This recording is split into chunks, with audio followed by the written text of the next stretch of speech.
बिस्मिल्लाहिर्रहमानिर्रहीम। अल्हम्दुलिल्लाहि रब्बिल आलमीन वस्सलातु वस्सलामु अला सय्यिदिल अंबिया'i वल मुरसलीन सय्यिदिना व नबीना व मौलाना मुहम्मदिन व अला आलिहि व अस्हाबिहि अजमईन। अम्मा बाद। मुहतरम बुजुर्गों, अजीज़ों और भाइयों, कई साल से यहाँ ये मामूल चल रहा है कि एतकाफ के दौरान वज़ू और नमाज से मुताल्लिक़ आदाब और अहकाम बयान किए जाते हैं और करके दिखलाया जाता है, अमली नमूना पेश किया जाता है। क्योंकि आम तौर पर हमारा वज़ू का अमल और नमाज का अमल बचपन का सीखा हुआ है और वो भी किताबों से कम है। लोगों का अमल देखकर उसकी नकल करते हुए ज्यादा है। बच्चा अपने बड़ों को वज़ू करते हुए देखता है, उसी तरह करता है। जैसे जैसे शऊर बढ़ता जाता है उसमें पुख्तगी पैदा होती चली जाती है। इसी तरह ये नई किताब है। ऐसे ही जब नमाज का मसला है तो नमाज के अंदर भी बच्चा बाप की, भाई की, दोस्तों की नकल करता है और उसके बाद धीरे धीरे आदत बन जाती है। तो बहुत सी वो कोताहियां जो बचपन की होती हैं पढ़ने लिखने के बाद भी ज़ाइल नहीं होती, बरकरार रहती है। इसलिए जरूरी है कि नमाज और नमाज का जो मुकद्दमा है यानी वज़ू, उनको सीखा जाए। हज़रत नबी करीम सल्लल्लाहु अलैहि वसल्लम की मसनून दुआओं में एक दुआ है, अल्लाहुम्मा इन्नी अस्अलुका तमामल वुदूई व तमाम अस्सलाती व तमाम रिज़वानिका व तमाम मग़फ़िरतिका। ऐ अल्लाह, मैं आपसे सवाल करता हूँ कामिल वज़ू का और कामिल नमाज का और आपकी कामिल रजामंदी का और कामिल मग़फ़िरत का। जब वज़ू कामिल होगा तो नमाज कामिल होगी। जब नमाज कामिल होगी तो अल्लाह ताला की रजा व खुशनुदी कामिल हासिल होगी। और जब कामिल खुशनुदी हासिल होगी तो मुकम्मल मग़फ़िरत की दौलत मिलेगी। तो ये एक दूसरे से मरबूत हैं, एक दूसरे पर मुरत्तब हैं। इसलिए सबसे पहला काम यह है कि हम अपने वज़ू को ठीक करें। वज़ू में कुछ फ़राइज़ हैं, कुछ सुन्नतें हैं, कुछ आदाब हैं। वज़ू में वाजिबात नहीं है, फ़राइज़ हैं, सुन्नतें हैं और मुस्तहब्बात हैं, इनको आदाब कहते हैं। वज़ू के फ़राइज़ 4 हैं। फ़र्ज़ का मतलब क्या हुआ कि उसमें ज़रा सी भी कमी रह जाएगी तो वज़ू होगा ही नहीं। और ये फ़राइज़ साबित हो कुरान पाक की आयत से, या अय्युहल्लज़ीना आमनू इज़ा कुंतुम इलस्सलाति फ़ग़सिलू वुजूहकुम व अयदियकुम इलल मराफ़िक़ि वम्सहू बिरुऊसिकुम व अर्जुलकुम इलल कअबैन। अल्लाह ताला ने बराह रास्त हुक्म दिया है, ऐ ईमान वालों, जब तुम नमाज के लिए उठो तो ये 4 काम कर लिया करो। मुफस्सिरीन फरमाते हैं कि इसमें एक कैद लगा ली जाए कि जबकि तुम बावज़ू न हो, क्योंकि अगर इस पर अमल पहले से हो चुका है, ये काम नमाज के लिए उठने से पहले ये काम आदमी कर चुका है, वज़ू कर चुका है, तो अब नमाज के लिए उठते वक्त फिर से उसको वज़ू करना जरूरी नहीं है। तो जो बेवज़ू है उसके लिए 4 काम है। क्या क्या? फ़ग़सिलू वुजूहकुम, अपने चेहरों को धुलो, व अयदियकुम इलल मराफ़िक़, और अपने हाथों को धुलो कोहनियों तक, और अपने सर का मसा करो, और अपने पैरों को धुलो टखनों तक। अब इसमें चेहरा तो वाज़े है। चेहरा किसको कहते हैं? पेशानी के बाल से लेकर ठुड्डी तक और दोनों कानों के दरमियान का जो हिस्सा सामने से नजर आता है, माँ यतवाजहु बिहिल मरउ, सामना जितने हिस्से से होता है इसको वजह कहते हैं। इसका पूरे का धुलना जरूरी है, इस पर पानी का गुजरना जरूरी है। पानी से तर करना काफी नहीं है। गस्ल के माने धुलना और धुलने के माने पानी का गुजारना। इसलिए पूरे चेहरे पर पानी गुजरना चाहिए। ऐसा नहीं है कि हाथ तर करके चेहरे पर फेर लिया या कहीं से पानी गुजरा बाकी हिस्से पर सिर्फ हाथ फेर लिया तो ये चेहरे का धुलना नहीं पाया गया। पूरे चेहरे पर पानी गुजरना चाहिए, चाहे कतरा ही गुजरे। एक मर्तबा चेहरे का धुलना फर्ज है और सुन्नत यह है कि चेहरे को 3 मर्तबा धुला जाए। और दूसरा फरीजा है अपने हाथों को धुलना केहूनी और तक का मतलब केहूनी के बाहर नहीं बल्कि केहूनी के अंदर तक। जहां तक ये हिस्सा मुड़ता है इसके अंदर केहूनी जो निकला हुआ हिस्सा है केहूनी का, इसके अंदर यानी केहूनियों समेत अपने हाथों को धुलना। केहूनी भी धुलने में दाखिल है। और सर का मसा करो। सर का लफ्ज मुतलक आया है, इसलिए अइम्मा किराम के दरमियान इसकी मिक़दार की तायीन में कुछ इख्तिलाफ हुआ। इमाम अबू हनीफा रहमतुल्लाह अलैह फरमाते हैं कि रसूलुल्लाह सल्लल्लाहु अलैहि वसल्लम से चौथाई सर की मिक़दार में मसा करना भी साबित है और इससे कम पर साबित नहीं है। इसलिए कम से कम चौथाई सर का मसा तो होगा फर्ज और पूरा सर का मसा करना होगा सुन्नत। हज़रत मुग़ीरा इब्न शुअबा रज़ी अल्लाह अन्हु की रवायत है कि एक सफर में रसूलुल्लाह सल्लल्लाहु अलैहि वसल्लम सफर से वापस आ रहे थे। एक जगह आप रास्ते से कट के थोड़ा अंदर गए, इस्तिंजा किया, वापस तशरीफ लाए तो मैंने आपके वुजू का पानी डाला। मैं इसको बंद कर दूं, आवाज शोर होगा। मैंने मशकीजे से पानी डाला आपके वुजू करने के लिए। आपने अपने चेहरे को धुला, दोनों हाथों को धुला। वह मसह अला नासियतिही और सर के अगले हिस्से पर आपने मसा फरमाया।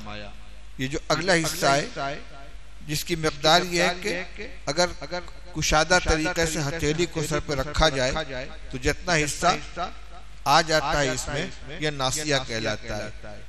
उर्दू में लोग नासिया का तर्जुमा पेशानी करते हैं, लेकिन अरबी में इस पेशानी के लिए जबहा का लफ्ज़ इस्तेमाल किया जाता है और नासिया कहते हैं सर के अगले हिस्से को। सूरह इक़रा में अल्लाह ताला फरमाते हैं लनस्फ़अन बिन्नासियतिन नासियतिन काज़िबतिन खातिया, हम उसके पेशानी के बाल को पकड़ कर घसीटेंगे। मुशरिक काफिर के जाहिर बात है कि यहाँ तो बाल नहीं ना होता, पेशानी के बाल को पकड़ कर घसीटेंगे। ये यहाँ का हिस्सा, ये जब किसी को बेकाबू करना हो यहाँ का बाल पकड़ लिया जाए तो बिल्कुल बेकाबू हो जाता है। तो नासिया कहते हैं सर के अगले हिस्से को।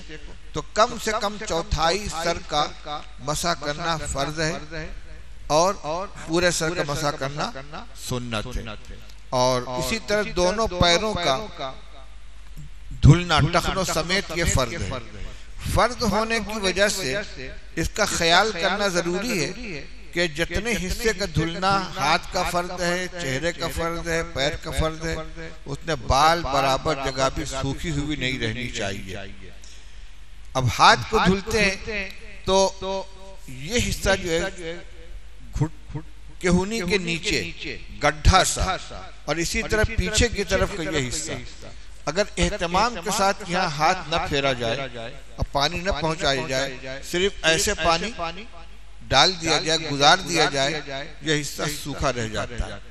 और खास तौर से सर्दी के मौसम में जब खालों में खुश्की पाई जाती है, इसलिए हाथ धुलते वक्त एक तो उंगलियों के दरमियान में देखना है कि अगर किसी की उंगलियां बहुत मिली हुई हैं और एहतमाम से पानी नहीं डाला, सिर्फ ऊपर से बहा दिया तो अंदर का हिस्सा सूखा रह सकता है। और ये हिस्सा तो अमूमन अगर एहतमाम न किया जाए तो सूखा रह जाता है। इसलिए यहाँ पर रगड़ना चाहिए, अच्छी तरह से रगड़ के पानी डालना चाहिए।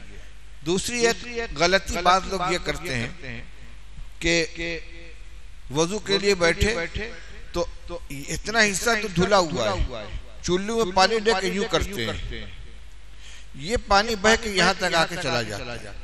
हाथ को तर करके ऐसे तो एक मर्तबा तो पूरे को तर कर लिया, लेकिन चुल्लू में पानी लेकर यूं बहा देते हैं, ये पानी बहकर यहाँ तक नहीं आता, ये यहीं तक चला जाता है। अभी मैंने बतलाया कि धुलने का हुक्म उस वक्त पूरा होगा जब पानी गुजरे।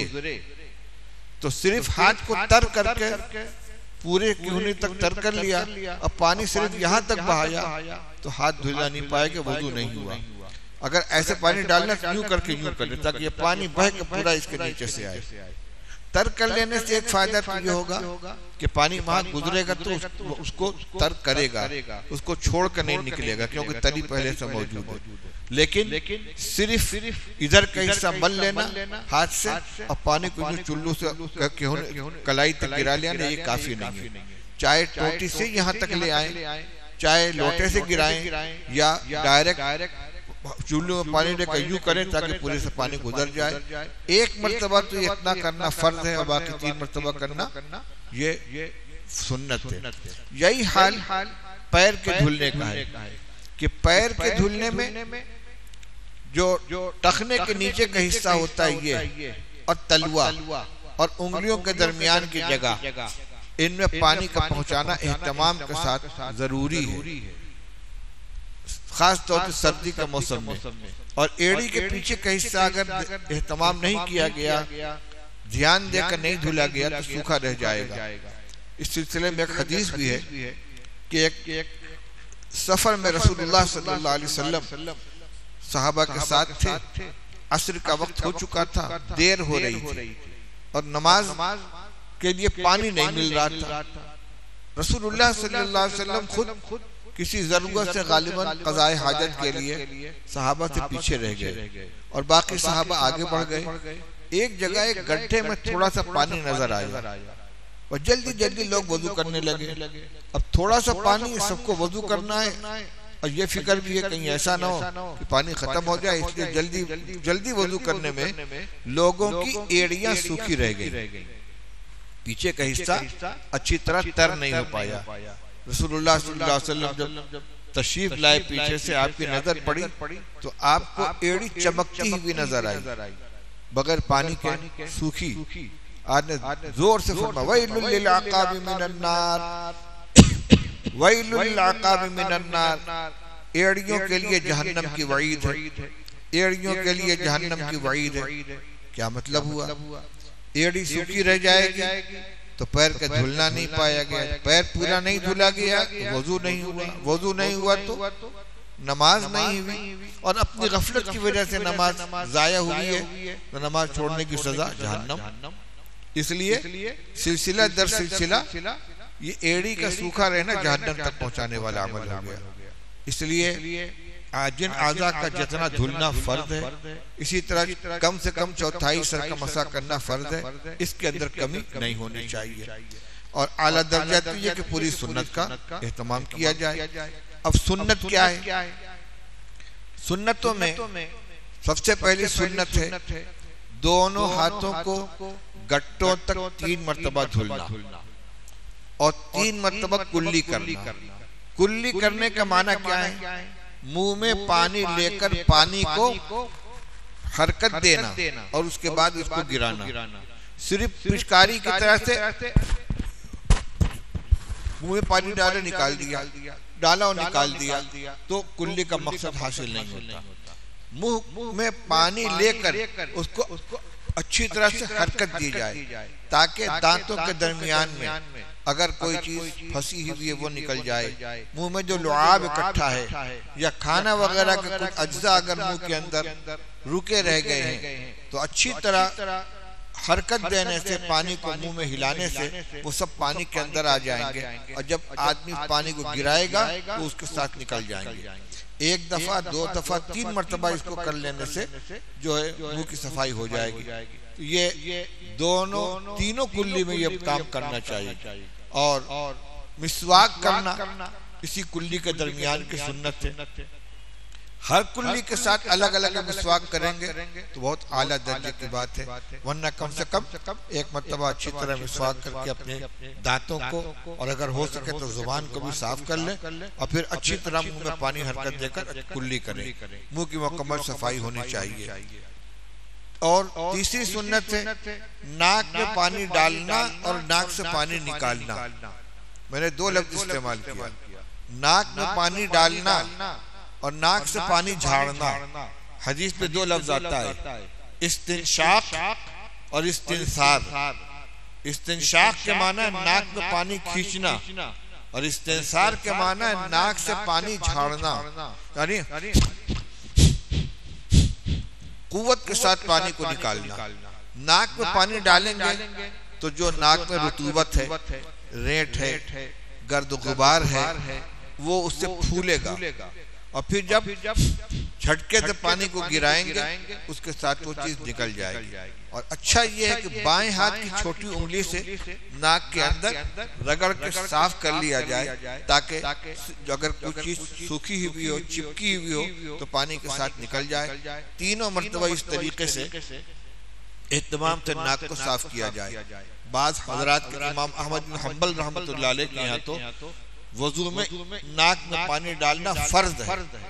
हमारे यहाँ फर्ज तो नहीं है, क्योंकि कुरान पाक में तज़किरा इसका नहीं आया है, लेकिन हुज़ूर सल्लल्लाहु अलैहि वसल्लम ने चूंकि मुस्तकिल इसकी ताकीद फरमाई, मन तवज़्ज़ा फलयस्तंसिर, कि जो आदमी वजू करे वो नाक साफ करे। इसलिए इमाम अहमद हंबल रहमतुल्लाह को फर्ज करार देते हैं। लेकिन फर्ज नहीं तो अगर हम नहीं मानते, मगर एहतमाम के साथ इसकी ताकीद जरूर है ताकि वजू कामिल हो, नाकिस न रह जाए। ये तीन सुन्नतें वो हैं जो फर्ज को शुरू करने से पहले, चेहरा धुलने से पहले अदा कर ली जाती है। उसके बाद चेहरा धुलना एक मर्तबा तो फर्ज है और 3 मर्तबा पूरा चेहरा धुलना सुन्नत है। तो चेहरा धुलने की सुन्नत कब अदा होगी? जब 3 मर्तबा धुला जाए। इसी तरह हाथ धुलने की सुन्नत कब अदा होगी? जब 3 मर्तबा हाथों को धुला जाए। लेकिन सर का मसा एक ही बार है, सर के मसा के अंदर तसलीस नहीं है। इमाम शाफी रहमतुल्लाह अलैह के अंदर 3 मर्तबा मसा किया जाता है, लेकिन अजीब बात है हमारे यहाँ कम से कम चौथाई सर का मसा किया जाएगा, ये फर्ज है। और चूंकि मसा एक ही मर्तबा करना साबित है, न अमलन रसूलुल्लाह सल्लल्लाहु अलैहि वसल्लम ने मसा का तकरार किया है, न हुक्म दिया, इसलिए एक ही मर्तबा किया जाएगा। इमाम शाफी रहमतुल्लाह अलैह का फर्ज अदा होने के लिए तो इतना काफी है कि अगर तर उंगली सर पर रख लिया तो भी कहते हैं मसा का फरीजा अदा हो गया। लेकिन सुन्नत कहते हैं 3 मर्तबा पूरे सर का मसा किया जाए। मगर इमाम अबू हनीफा रहमतुल्लाह अलैह फरमाते नहीं, सुन्नत यह है कि पूरे सर का 1 मर्तबा मसा किया जाए और आगे से शुरू किया जाए और आगे ही लाकर खत्म किया जाए, यहाँ से लेके पीछे जाएं और ऐसे लेकर आए। एक तरीका तो यह है जिसे आमतौर से लोग करते हैं कि 3 उंगलियां और आधी हथेली आगे की, इसको यहाँ से लेकर चले ऐसे पीछे तक गए और फिर आधी हथेली, कलमा की उंगली और अंगूठा, इसको लेकर इस तरीके से रगड़ते हुए आगे चले आए। इसमें यह होता है कि एक हिस्सा, एक हाथ का एक हिस्सा एक ही मर्तबा इस्तेमाल होता है, लेकिन ये जरूरी नहीं है। बल्कि अगर पूरा हाथ आगे से पीछे ले गए और पूरा हाथ पीछे से आगे ले जाए तो कोई हर्ज की बात नहीं है। क्यों? इसलिए कि पानी मुस्तामल उस वक्त करार दिया जाता है जब अपने उज़्व से वो जुदा हो जाए। जैसे हाथ में पानी आप डाल रहे हैं तो यहाँ पानी डाला तो हाथ में से गुजरते हुए, हालांकि यहाँ इस्तेमाल हो गया, जब हाथ में पानी लिया यहाँ से यहाँ तक आया तो इतने हिस्से में इस्तेमाल हो गया ना, लेकिन अभी इसको मुस्तामिल नहीं कहेंगे जब तक कि ये नीचे से टपक ना जाए, उस वक्त तक इसको मुस्तामिल नहीं कहा जाएगा। इसी तरीके से सर के मसाह के लिए हाथ में जो पानी लगा हुआ है ये उस वक्त तक मुस्तामिल नहीं कहलाएगा जब तक कि मसा पूरा न हो जाए। इसलिए अगर एक ही हिस्सा पूरे सर के ऊपर हाथ का गुजरा, 2 मरतबा गुजरा, तो कोई हरज की बात नहीं है। तो पूरे सर का मसा करना 1 मरतबा ये सुन्नत है। और कानों का मसा भी सुन्नत है, अंदर कभी बाहर कभी। कलमा उंगली के अगले हिस्से को कान में अच्छी तरह से गुजारेंगे, कान के सुराख में भी दाखिल करेंगे और ये जो कुर्री ये गड्ढा है इसके अंदर से भी इसको लेकर ऐसे गुजारेंगे। ये है सुन्नत। और अंगूठे के पुष्ट वाले हिस्से से कान के पीछे के हिस्से का मसा किया जाएगा। रसूलुल्लाह सल्लल्लाहु अलैहि वसल्लम ने इरशाद फरमाया अल उदुनानी मिनर रास, दोनों कान सर का हिस्सा हैं। जाहिर बात है कि रसूलुल्लाह सल्लल्लाहु अलैहि वसल्लम पता तो बता नहीं रहे कि कान को तलाश करना होगा तो सर के पास देखना, हुक्म बयान करना है। हुक्म ये बयान करना है कि कान का मसा करने के लिए अलग से पानी लेने की जरूरत नहीं है, ये सर ही का हिस्सा है। लिहाजा सर का मसा करने के लिए जो हाथ को तर किया गया है उसकी जो तरी अंगूठे में बाकी है और उंगली के पूर्व में है, उसी तरी से कान के अंदर का और कान के पीछे का मसा कर लिया जाएगा, अलग से पानी नहीं लिया जाएगा। कान का मसा और सर का मसा ये एक एक मर्तबा है। गर्दन का मसा ये मुस्तहब है, उंगली की पुष्ट के हिस्से से मसा किया जाए, ये सुन्नत नहीं, इसका दर्जा कान के मसे से कम है। कान के मसे का मसा जो है उससे ज्यादा ताकीद का है। और इसके बाद फिर दोनों पैरों को धुला जाएगा। बहुत से लोग सर का और कान का मसा करने के बाद यूं करते हैं, उंगलियों के दरमियान मसा करते हैं। ये खिलाल जो उंगलियों के दरमियान का है ये हाथ धुलने के दरमियान का अमल है, मसा का अमल नहीं है। इसलिए किया तो जाए लेकिन हाथ धुलने के वक्त इसमें उंगलियां फेरी जाएं ताकि ये हिस्सा कहीं सूखा न रह जाए। लेकिन हाथ धुल चुके, सर का मसा कर चुके, कान का मसा कर चुके, अब उंगलियों में खिलाल करने का क्या माना? इस वक्त खिलाल कोई माना नहीं रखता। सर के और कान के गर्दन के मसे से फारिग हो गए। अब दोनों पैर को धुलेंगे। उंगलियों के दरमियान खिलाल करना ये मसनून है और इसका तरीका यह है कि उंगलियों को उंगलियों के दरमियान से गुजारा जाए। तमाम उंगलियां दूसरे के दरमियान से इस तरह गुजर जाएं कि कोई हिस्सा सूखा न रह जाए। पैरों के धुलने में भी खिलाल किया जाता है। पैरों के मसा का तरीका यह कि बाएं हाथ की छोटी उंगली से दाहिने पैर के किनारे से खिलाल शुरू करेंगे यूं। इसी तरीके से इसमें यानी दाहिने तरफ से शुरू होगा और बाएं तरफ जाकर खत्म हो जाएगा। अगर वक्त में गुंजाइश है, उजलत नहीं है, तो इत्मीनान से इस तरीके से खिलाल करें ताकि पूरी सुन्नत अदा हो, पूरे एहतमाम के साथ धुला जाए। लेकिन असल मकसद खिलाल का क्या है? कोई हिस्सा सूखा न रह जाए। इसलिए अगर कोई एक साथ भी उंगलियों को दाखिल करके धुल लेता है और तरी पहुंच जाती है तो खिलाल का मकसद हासिल हो जाएगा।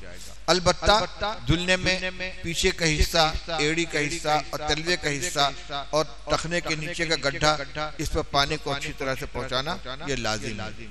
ये वजू के फराइज और उसकी सुन्नतें हुई हैं। और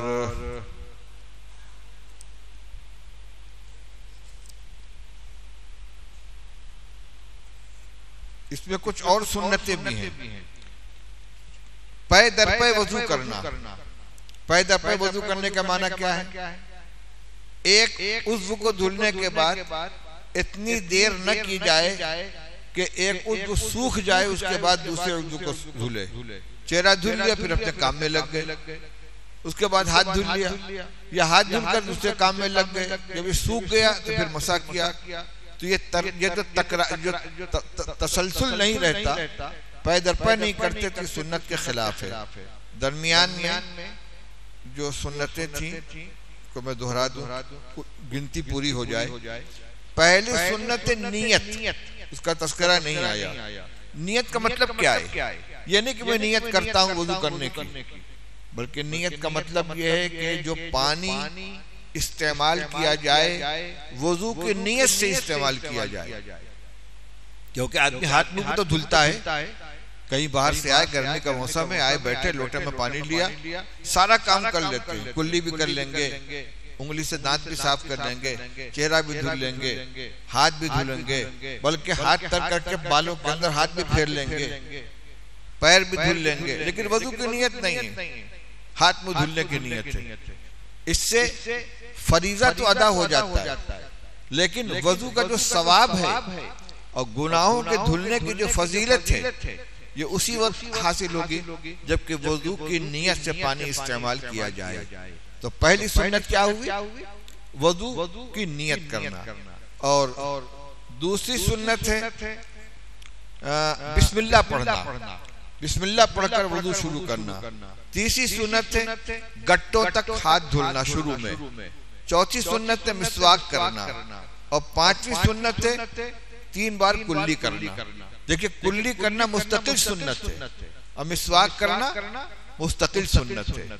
और मिसवाक में 2 चीजें हैं, एक है दांत की सफाई और एक लकड़ी की मिसवाक इस्तेमाल करना।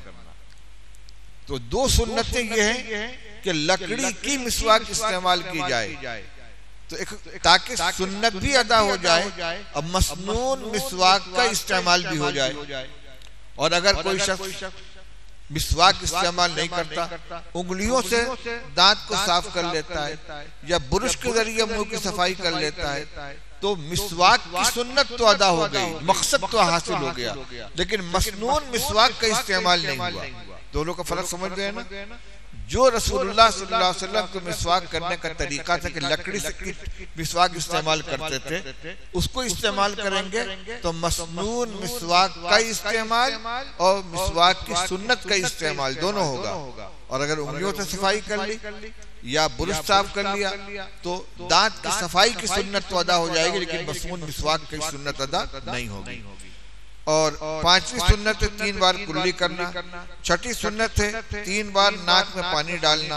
और इसमें मैंने बतलाया कि एक है नाक में पानी डालना और एक है निकालना, दोनों का एहतमाम हो। 7वीं सुन्नत हर उज़्व को 3-3 बार धोना। और 8वीं सुन्नत है दाढ़ी का खिलाल करना। दाढ़ी के खिलाल का मसनून तरीका ये है कि दाएं हाथ की चुल्लू में पानी लेकर ठोड़ी के नीचे डाले और दाएं हाथ की उंगलियां बालों में दाखिल करके ऊपर की तरफ निकाले। यूं पानी लेकर यूं करना, पानी चुल्लू में लेकर इस तरीके से गुजारना ताकि यह तली जो है बालों की जड़ों में पहुंच जाए। मसला ये है कि चेहरे पर दाढ़ी के बाल मुख्तलिफ तरह के होते हैं। अगर बहुत घनी दाढ़ी है और खाल उसके अंदर पूरे तौर से छुप गई है, नजर नहीं आती, तो जितना हिस्सा ये चेहरे के ऊपर का है, लटका हुआ बाल छोड़कर जितना हिस्सा चेहरे के ऊपर है, ये चेहरे के हुक्म में हो गया। इस पर पानी का पहुंचाना फर्ज है। कम से कम ऊपर का हिस्सा, जैसे चेहरे की खाल का धुलना फर्ज है, तो बाल के ऊपर का हिस्सा धुलना इतना फर्ज है। और अगर दाढ़ी के बाल हल्के हैं और खाल नजर आ रही है तो सिर्फ बाल तक पानी पहुंचाना काफी नहीं, बल्कि खाल तक पानी पहुंचना चाहिए। बाकी जो नीचे का लटका हुआ बाल है, जो नीचे लटक रहा है, ये चेहरे इसका दर्जा धुलने में चेहरे के धुलने के बराबर नहीं है। लिहाजा इसमें इसको सुन्नत करार दे रहे हैं कि हाथ में पानी लेकर खिलाल किया जाए ताकि दाढ़ी के अंदर भी अच्छी तरह से पानी पहुंच जाए। लेकिन चेहरा अगर नजर आ रहा है तो खालों तक धुलना, और अगर नजर ना आए तो ऊपर के बालों का धुलना, जितना चेहरे के अंदर इसका धुलना फर्ज है। 8वीं सुन्नत दाढ़ी का खिलाल करना। 9वीं सुन्नत हाथों और पैरों की उंगलियों को, हाथों और पैरों को उंगलियों की तरफ से धोना, यह भी सुन्नत है। कुरान में है ना, वअयदिकुम इलल मराफिक, हाथों को धुलो केहूनियों तक। इसे मालूम होता है कि धुलने का आगाज आगे से होना चाहिए और इख्तिताम केहूनी तक होना चाहिए। इसी तरह पैर के बारे में फरमाया, पैर को धुलो टखनों तक, तो धुलने का आगाज आगे से होना चाहिए और इख्तिताम टखनों तक होना चाहिए। लिहाजा शुरू में पानी लेकर ऊपर से ऐसे डाल देंगे, केहूनी की तरफ से गिराएंगे तो फर्ज तो अदा हो जाएगा, लेकिन सुन्नत के खिलाफ होगा। इसी तरह पैर धुलने में आगे की तरफ से पानी डालना शुरू करें ताकि फर्ज भी अदा हो, और जो सुन्नत है कि धुलने का आगाज आगे से हो, पानी पीछे की तरफ जाए, ये भी अदा हो जाए। तो हाथों और पैरों को उंगलियों की तरफ से धोना। इसमें एक वाक़या मैंने लिखा है, हज़रत मुफ्ती महमूद साहब नव्वरल्लाह बक़दो की आखिर उम्र में बीनाई तकरीबन खत्म हो गई थी, माजूर हो गए थे। खुद्दाम वज़ू करा रहे थे, जो हजरात वाकिफ थे वो तमाम सुन्नतों की रियायत किया करते थे। एक दिन एक नए खादिम ने कहा कि आज मैं वज़ू कराऊंगा। हजरत के जो खादिम थे उन्होंने मना किया, लेकिन उन्होंने माना नहीं, कहने लगे नहीं आज मैं ही वज़ू कराऊंगा। चुनांचू उन्होंने लोटे में पानी लिया और केहूनी की तरफ से पानी बहा दिया। हजरत पूछा कौन है, कौन है? बस जल्दी से वो लोटा रखकर गायब हो गए। इतने कभी एहसास तक ये उल्टा काम क्यों कर रहा है, क्योंकि बिनाई नहीं थी, नजर नहीं आता था। तो धुलने का आगाज आगे की तरफ से होना चाहिए। 10वीं सुन्नत से उंगलियों का खिलाल करना, दोनों हाथों को 3 मरतबा धोने के बाद उंगलियों का खिलाल करना सुन्नत मुअक्कदा है, अहादीस में इसकी बहुत ताकीद आई है। और 11वीं सुन्नत से पैरों की उंगलियों का खिलाल करना। अब 12वीं सुन्नत से एक बार पूरे सर का मसा करना, ये बतला दिया कि चौथाई सर का मसा करना तो फर्ज है और पूरे सर का मसा करना ये सुन्नत है। 13वीं सुन्नत है कानों का मसा करना और 14वीं सुन्नत है पै दर पै वजू करना, जिसका मतलब मैंने बतलाया कि एक उज़ू को धुलने के बाद दूसरे उज़ू को धुलने में इतनी ताखीर न की जाए कि वो उज़ू सूख जाए। और मुअतदिल मौसम के अंदर की बात है, लेकिन कहीं बहुत गर्मी का मौसम है और धूप में खड़े हुए हैं, तपिश हो रही है और बहुत हवा भी तेज तेज चल रही है, इधर चेहरा धुला और 1 मिनट के अंदर चेहरा सूख गया, तो इससे परेशान ना हो। मुअतदिल मौसम में इतना वक्फा नहीं होना चाहिए कि एक उज़ू के धुलने के बाद दूसरा उज़ू के धुलने से पहले खुश्क हो जाए। 15वीं सुन्नत तरतीब से वुज़ू करना, जैसे आमतौर से किया जाता है। पहले दोनों हाथ टखनों तक घुटनों तक धुलना, फिर कुल्ली करना, फिर नाक का पानी डालना, फिर चेहरा धुलना, फिर हाथों को धुलना, फिर सर का मसा करना, कान का मसा करना, सर का मसा, कान का मसा, गर्दन का मसा और फिर पैर का धुलना। ये है सुन्नत। अगर किसी ने तरतीब के खिलाफ वुज़ू किया और सारे आज़ा धुल लिए तो वुज़ू हो जाएगा। मसलन किसी ने पहले पैर धुल लिया और उसके बाद पूरा वुज़ू किया, तो अब उसके लिए पैर का धुलना फर्ज नहीं बचा, क्योंकि फरीज़ा अदा हो गया है, सुन्नत है। हमारे उस्ताद अल्लामा इब्राहिम सबलियावी रहमतुल्लाह अलैह, शेखुल हिंद रहमतुल्लाह अलैह के शागिर्द थे। वो फरमाते थे कि मैंने मुन्नतुल मुसल्ली तक एक शिया आलिम से पढ़ा है, शिया आलिम से। हमने कहा हजरत तो फिर तो अपने मसलक के मुताबिक पढ़ाता होगा। कहा कि लेकिन हमारा अमल अपने मसलक के मुताबिक होता था। वो कैसे? फरमाया कि उसने हमको ये पढ़ाया कि पैर का अमल मसाह करना है। शियों के यहाँ पैर धुला नहीं जाता, पैर के ऊपर मसाह करते, सिर्फ तर हाथ फेर लेते हैं बस। तो आपका वजू कैसे हुआ कि हम जूता नहीं पहनते थे, नंगे पैर खेला करते थे, और जब मस्जिद में जाते थे तो पहले दोनों पैर को अच्छी तरह धुल के उसके बाद वजू करने के लिए बैठते थे और पैर के आखिर में मसा कर लेते थे। जब आगे किताबें पढ़ी तब मालूम हुआ कि पैर का अमल धुलना है, मसा करना नहीं है। लेकिन अल्हम्दुलिल्लाह हमारा कोई वजू बगैर पैर धुले नहीं हुआ, इसलिए कि वजू में सबसे पहले पैर ही धुलकर पैर को साफ करना। वो धुलना अगरचे वजू की नियत से नहीं होता था, मिट्टी और गंदगी साफ करने के लिए होता, मगर हो गया। तो मैं समझा रहा हूँ कि वजू को के अंदर तरतीब का बाकी रखना ये भी सुन्नत है। अगर बेतरतीब करेंगे तो वजू तो हो जाएगा, लेकिन सुन्नत के मुताबिक नहीं होगा। वजू के मुस्तहब्बात भी कुछ फिक़ही किताबों में कुछ लिखे हैं, इजमाली तौर से बयान कर देता हूँ। वुज़ू के लिए पाक ऊंची जगह बैठना चाहिए, जमीन ही के ऊपर बैठकर वहीं अगर वुज़ू करेंगे तो पानी छींटा पड़ेगा अपने बदन के ऊपर। इसलिए कम से कम इतनी ऊंची जगह पर बैठे कि पानी नीचे गिरे, जैसे आमतौर से वुज़ू खाने वगैरह में होता है। वुज़ू में क़िबला रुख होकर बैठना चाहिए, इसलिए कि क़िबला रुख होने में दुआ कबूल होने की ज्यादा उम्मीद है। नीज हदीस में है अकरमुल मजालिस मस्तुक़बिला बिहिल क़िबला, सबसे मुअज़्ज़ज़ तरीन वो मजलिसें जिनमें लोग क़िबला रुख होकर बैठे। वजू में करने में किसी से मदद न लेना मुस्तहब है। बेहतर यही है कि आदमी खुद वजू करे, कोई दूसरा पानी डाले और खुद आदमी वजू करे। अगर कोई माजूर है या कोई खादिम वजू करा रहा है तो इसमें कोई हरज की बात नहीं है। लेकिन मदद लेना, एक है मदद लेना, एक है मदद कर देना। खुद से आदमी किसी बुजुर्ग की खिदमत कर रहा है, हजरत पानी में डाल देता हूँ, आप वजू कर लीजिए, लोटा लेकर धीरे धीरे पानी डाल दिया और उसने वजू कर लिया, इसमें कोई हरज की बात नहीं है। रसूलुल्लाह सल्लल्लाहु अलैहि वसल्लम को भी सहाबे किराम ने वजू कराया है, लेकिन बिला किसी जरूरत के दूसरे से मदद लेना ये पसंदीदा नहीं है। वजू में पानी का लोटा अगर कोई भर दे तो बाद लोग इसको लेना मकरूह समझते हैं, मगर ये सही नहीं है।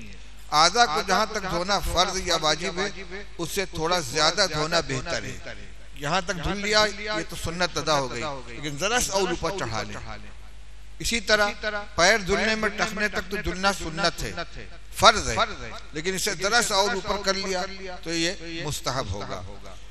और सर्दी के मौसम में पहले आज़ाए वजू को तर हाथ से मलना बेहतर है, ताकि तमाम उज़्व धोते वक्त पानी आसानी से खाल तक पहुंच जाए। चेहरे पर तर हाथ को अच्छी तरह रगड़ ले, हाथ में खास तौर से तर हाथ को फेर, उसके बाद पानी बहाएं ताकि पूरे आज़ा के ऊपर पानी गुजर जाए। हर उज़्व धोते वक्त या मसा करते वक्त बिस्मिल्लाह कलमा शहादत पढ़ना मुस्तहब है।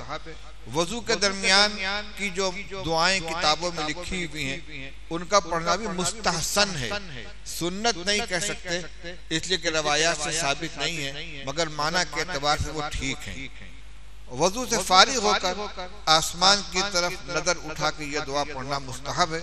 अशहदु अल्ला इलाहा इल्लल्लाह वहदहु ला शरीक लहु व अशहदु अन्ना मुहम्मदन अब्दुहु व रसूलुहु। बस एक जरूरी तंबी, रसूलुल्लाह सल्लल्लाहु अलैहि वसल्लम ने इरशाद फरमाया कि वजू का एक शैतान है जिसका नाम वलहान है। वो वजू करते वक्त आदमी के पास आता है और परेशान करता है। आदमी कुल्ली करता है और इत्मीनान नहीं होता कि मेरी कुल्ली हुई कि नहीं। चेहरा धुल रहा है, इत्मीनान नहीं होता और चेहरा धुलता ही चला जाता है। हाथ धुल रहा है तो बराबर धुलते ही चला जाता है। इससे बचना चाहिए, वरना शक और वसवसे का मरज पैदा हो जाएगा। और ऐसा शख्स वुदू में इतना पानी खर्च कर देता है जितना गुस्ल में खर्च होता है। ऐसे मौके पर दिल में यह ख्याल लाना चाहिए कि जिस तरीके से सारी दुनिया के लोगों का वुदू हो जाता है, हमारा भी वुदू हो गया। और अगर अपने इत्मीनान पैदा करने के भूलते चले जाएंगे तो ये शैतान के शिकार हो गए, वलहान का निशाना बन गए।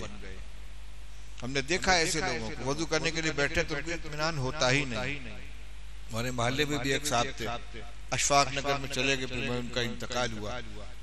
वजू करने के लिए बैठते थे, नमाज शुरू हो जाती थी, रकात छूट जाती थी, वो वजू कर रहे हैं, हाथ धुल रहे हैं तो टोटी खुली है, हाथ चल रहा है, उसके नीचे चल रहा है, चला जा रहा है, चेहरा धुल रहे हैं तो बराबर छपाका मारे चले जा रहे। तो इस तरह शैतान का खिलौना बन जाता है आदमी। इसलिए इस तरह के वसवसे से अपने आप को बचाना चाहिए। वजू जी वजू का बचा हुआ पानी पी सकते हैं, लेकिन उसके लिए खड़ा होना कोई सुन्नत नहीं है।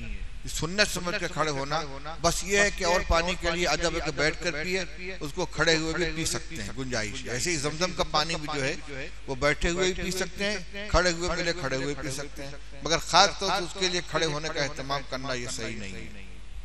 वजू का बयान मुकम्मल हो गया, कल से इंशाअल्लाह नमाज का बयान शुरू होगा।